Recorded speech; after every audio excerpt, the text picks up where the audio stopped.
আমার আজকের recipe chicken ভুনা মশলা। এখানে আমি 700 গ্রাম চিকেন নিয়েছি, তার উপরে দিয়ে দিচ্ছি হাফ চামচ লবণ, হাফ চামচ হলুদ। এই দুটো উপকরণ দিয়ে চিকেনটাকে একটু ভালো করে মেখে সাইডে রেখে দেব।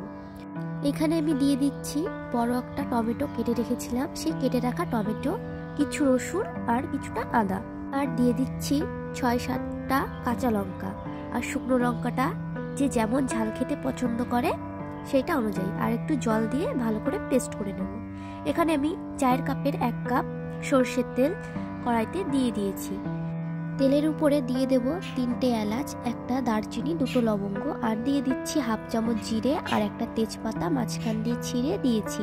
এখানে আমি একটা পেঁয়াজ কেটে নিয়েছি, সেই কেটে রাখা পেঁয়াজটা দিয়েছি।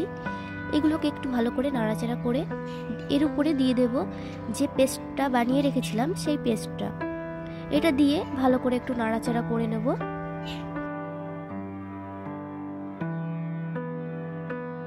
এখন এর উপরে দিয়ে দিচ্ছি 1 চামচ ধনে গুঁড়ো, 1 চামচ জিরে গুঁড়ো। এই দুটো দিয়ে ভালো করে একটু মিশিয়ে নেব। মশলাটাকে একটু ভালো করে কষিয়ে নিতে হবে। মশলাটা কষানো হয়ে গেলে এর উপরে দিয়ে দেব যে চিকেনটাকে ম্যারিনেট করে রেখেছিলাম সেই চিকেনটা। এক এক করে সব কয়টা চিকেনের পিসকে এখানে দিয়ে দিয়েছি। এখন ভালো করে নাড়াচাড়া করে নেব। ভালো করে নাড়াচাড়া করে মিশিয়ে নিয়ে চিকেনটাকে কষিয়ে নেব।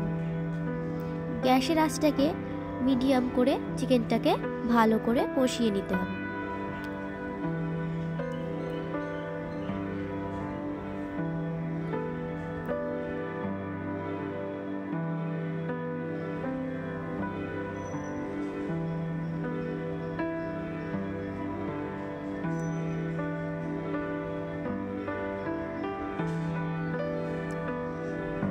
চিকেনটা কষা হয়ে গেলে এর উপরে দিয়ে দেব সামান্য পরিমাণে জল।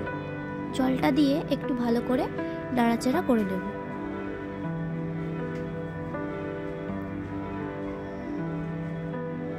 চিকেনটা মেশানো হয়ে গেলে ঢেকে রেখে দেব জাল হওয়ার জন্য।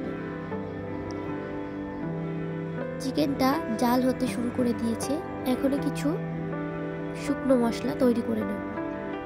এখানে আমি হাফ চামচ ধনে, হাফ চামচ জিরে আর হাফ চামচ কালো গোলমরিচ নিয়েছি, আর 2টো শুকনো লঙ্কা ভালো করে একটু ভেজে গুঁড়ো করে নেব। ভাজা মশলাটাকে গুঁড়ো করে নিয়েছি। চিকেনের উপর দিয়ে ভাজা মশলাটা দিয়ে দেব আর একটু নাড়াচাড়া করে নেব। নাড়াচাড়া করা হয়ে গেলে এর উপরে দিয়ে দেব কিছু ধনেপাতা কুচি। ধনেপাতা কুচি দিয়ে দিলেই তৈরি আজকের চিকেন ভুনা মশলা।